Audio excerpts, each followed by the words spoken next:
Welcome back, my wonderful friends, to our channel. If you are a fan of amazing dramas and captivating stories, you are exactly in the right place. In today's video, we have prepared a recap of an incredible series that will steal your heart from the very first moment and make you live every single detail alongside the characters. Before we dive into the events, please support us by liking the video, subscribing to the channel, and leaving a comment below with your thoughts. Your support helps our family grow even bigger. Grab your favorite drink and let's begin.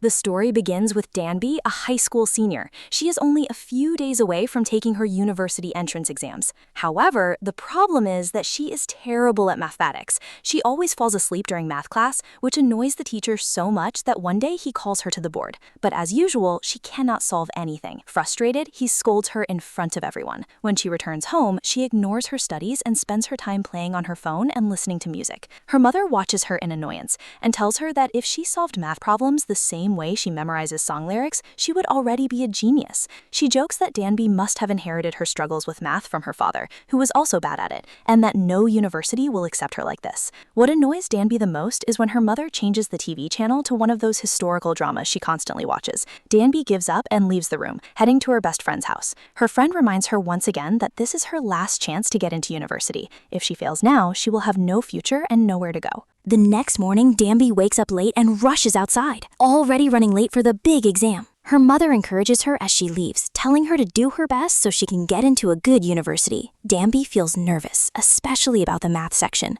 but she tries to study on the bus until she reaches the exam center. She jumps off the bus and runs, but she forgets her umbrella. As she approaches the exam building, fear overcomes her. She is not prepared. She begins to panic and thinks about running away instead of facing the possibility of failure. She sits in the heavy rain, heartbroken and silent, wishing she could just disappear. There is a shallow puddle in front of her, formed by the rain. She steps closer to it, and suddenly something strange happens. She notices a group of people wearing unusual clothes, all gathered together and praying for rain. They say it has not rained for 3 years and that people are dying because of the drought. Suddenly, Danby finds herself falling into the puddle and beginning to drown. But instead of dying, she resurfaces in the exact same place, yet somehow in a completely different world. Confused, she starts asking the people around her if they are filming a historical drama or something similar. The king is terrified when he sees her bizarre behavior and shouts, asking if she is a demon. She nervously replies, "No, I am just a high school student." However, the way she says it sounds to them like some sort of magic spell, which only makes them more fearful. Suddenly, guards surround her with drawn swords.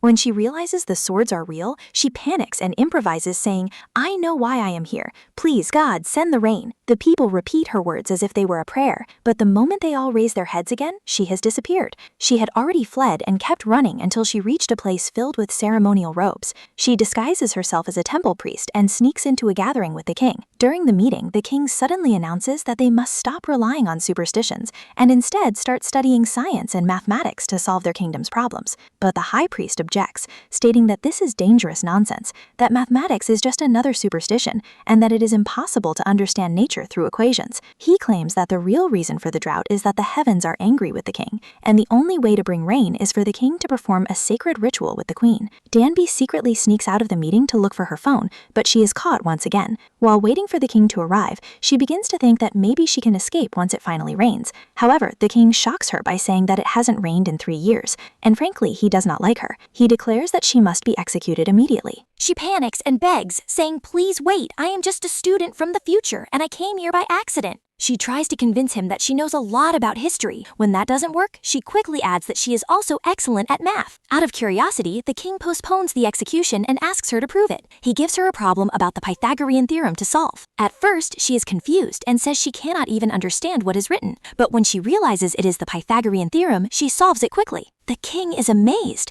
He says his scholars usually take 3 days to solve such a problem. From that moment on, everyone begins treating Danby as Gosam, a male scholar. The king gives her a mission to teach mathematics to the people. If she succeeds, he will allow her to return home. But he is her first student, and she is shocked to discover that he doesn't even know how to count. She patiently starts teaching him from the basics, numbers, addition, and subtraction, all the way to multiplication. Eventually, they prepare for a math competition against a musician from a rival city. If Danby loses, she will be punished. She boldly challenges the king and even hits him in frustration when he gets things wrong. The guards rush in, ready to kill her for touching the king, but he stops them and laughs it off. They hide all the math papers whenever the queen visits, pretending to practice music instead. One day, the king notices that Danby is starving and invites her to eat with him, but she doesn't like the food and takes him to the kitchen. Using ingredients from her bag, she makes him some delicious instant noodles. He likes them a lot, even though they are spicy. When she offers him water, he refuses, saying he likes the heat. The next morning, the entire palace hears his screams.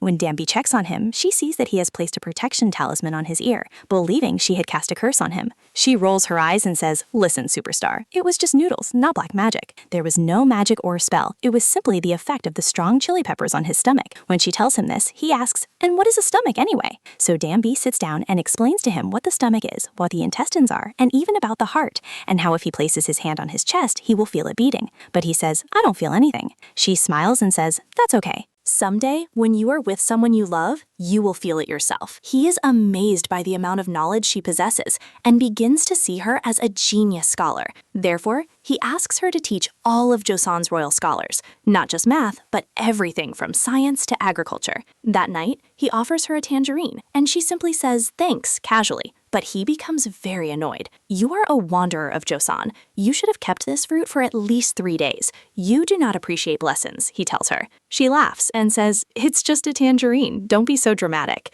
Later, the two go out to play ball in the palace courtyard, making him run for the first time in years. The next day, the king sits with his future bride and tells her that he will be served a magic love potion that night in his soup, and after that, they will get married immediately. But fate has other plans. That bowl ends up in Danby's hands. She begins to act very strangely and ends up falling deeply asleep in the palace. When she wakes up, she keeps apologizing to the king, but he simply tells her nothing happened. Go, forget about it. They go for a walk outside, and he tells her that if she can complete her mission, she will receive a high rank in the council and will even be gifted a royal horse. But she says, "I don't want anything. I will return to my world as soon as it rains." The king replies, "Then from now on, do not treat me like a king. We are equals, man to man." But the following day, disaster strikes. Danby is arrested and accused of mocking the king. They tie her limbs, preparing to torture her. However, the king intervenes and explains to the priests that this young scholar possesses valuable knowledge. Nevertheless, one of the priests seizes the opportunity and says, "Fine, then I must test him myself. He has 2 weeks. If it doesn't rain by then, we will execute him." Danby doesn't give up. She continues to study and calculate everything. The palace musician helps her build a rain gauge. Then, without warning, rain begins to fall from the sky. Joy overwhelms Danby, but the king suddenly remembers what she said about leaving as soon as it rained. He runs to the house where she is staying and finds her crying in front of the rain gauge, overcome with emotion. He tells her, "You must escape now. I have been preparing for this. There is a ship heading to Ming waiting for you." But she shakes her head. "I have spent my whole life running away," she says. "I only ended up here because I was trying to escape from my world." At that moment, the palace musician arrives, who has been secretly working with the high priest. The priest had ordered him to kill the scholar, believing that Danby might truly be from the future. The musician told the priest, "If this is true, it is even more dangerous. We must get rid of him." The musician takes Danby, puts her on a horse, and they ride at full speed through the trees until they reach the forest. There, he tells her, "I have known for a while that you are a girl, but I am an honorable man. Your secret is safe with me." She explains that it was not intentional. The position she got was offered to a boy, and she had no choice but to accept it.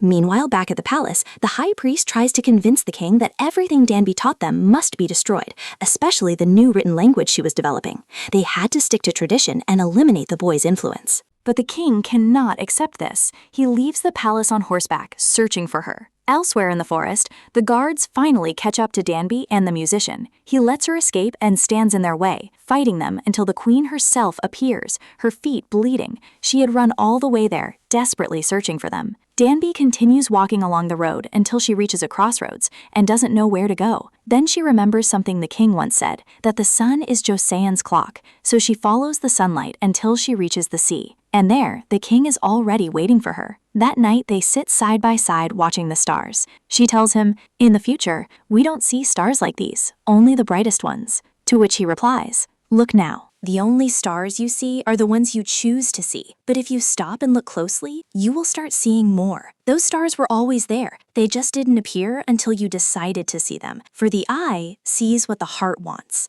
After a quiet pause, the king confesses that he loves her. He says he wants to invent a new, easier language so that commoners can learn, not just the nobles. She suddenly remembers something, pulls out her money from the future, and sees his face printed on the currency. It is then she realizes that he will indeed succeed. When the king returns to the palace, he announces that he will start paying salaries to those who serve the people well. Surprisingly, the high priest agrees, stating that anyone who benefits the people should be rewarded. He asks, "What do you think of Gossam?" But no one else in the court agrees. They believe that Gossam must be exiled or even executed. However, Danby continues teaching the king everything in secret, from mathematics and writing to logical thinking, without the priest's knowledge. One day, while walking in the palace, she finds the queen hiding and eating in secret. They had forbidden her from eating too much, so she wouldn't gain weight and ruin her appearance. Danby offers her one of her instant noodle cups. The queen accepts it, and they start chatting while eating. From that moment, they become friends. A few days later, the queen approaches the king and tells him she knows everything. She had also informed the queen mother,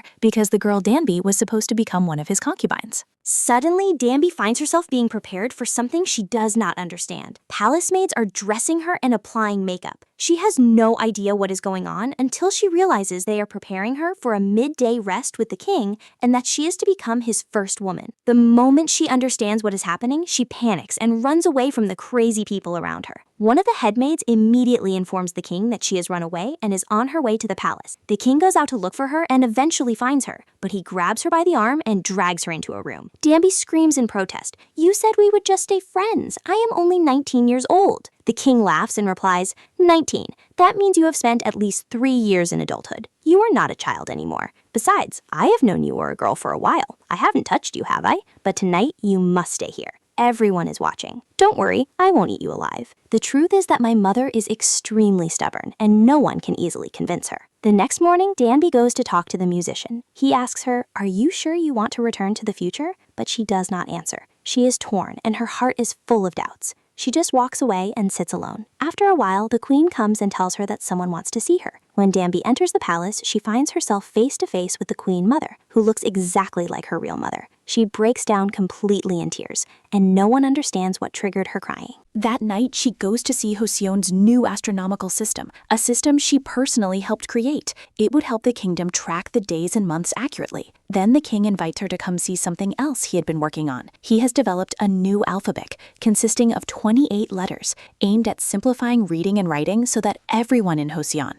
not just scholars, can learn. As they walk to the middle of the great hall, he asks her to sit on the ceremonial chair. He then places the royal hairpin on her head, a symbol of marriage, and asks her to stay with him forever. Danby starts crying and tells him, "I cannot. I promised myself I would return as soon as it rains. My mother is waiting for me, and she trusts me." The king replies gently, "Then go see her and come back. Let's live here together." But she refuses once again. Losing his patience, he says angrily, "You are right. The future is better than this Joseon, which is full of sickness and disease. Do whatever you want." He then storms off, angry and heartbroken. She remains standing motionless in the hall when she is suddenly struck on the head and loses consciousness. Someone stabs her with a sword, and the entire building is set on fire. When the king hears what happened, he risks his life and runs through the flames to save her. The next day, he summons his aide and says, "The ancient text disappeared last night." He accuses the high priest of stealing it. The king grabs the priest's hand and says, "Did no one teach you to erase all evidence after committing a crime like this?"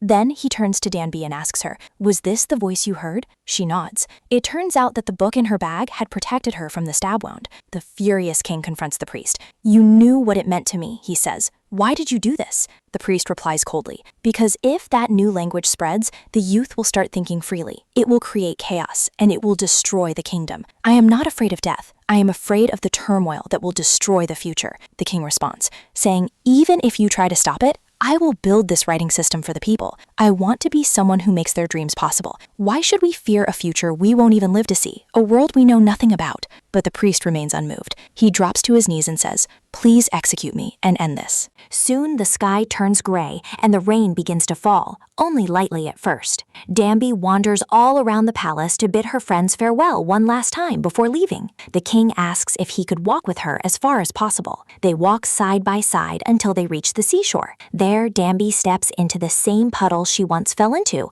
and lets herself sink again, exactly as before. Moments later, she resurfaces, returning to her own world. She looks around and realizes that only a few seconds have passed. There is still time to catch the exam. She runs as fast as she can toward the testing hall and sees her teacher waiting. The entrance exam has just begun. She rushes to her seat and takes the test. Later that day, she returns home and finds her mother waiting for her. She runs into her arms and hugs her tightly. Everything about Dambi has changed. Her behavior, her perspective, everything has shifted after her journey. She has learned to appreciate the people and things around her more deeply. Months pass. One day, as she is leaving school, the sky opens up and it begins to rain again. Suddenly, someone places an umbrella over her head. She looks up and sees a strikingly familiar face. He looks exactly like the king of Joseon, but he just smiles and says, "We met a long time ago on the bus. You dropped your umbrella." And that brings us to the end of today's video. I hope you all enjoyed it. Until we meet again soon, don't forget to show your support by liking the video and subscribing to the channel. Goodbye, my wonderful friends.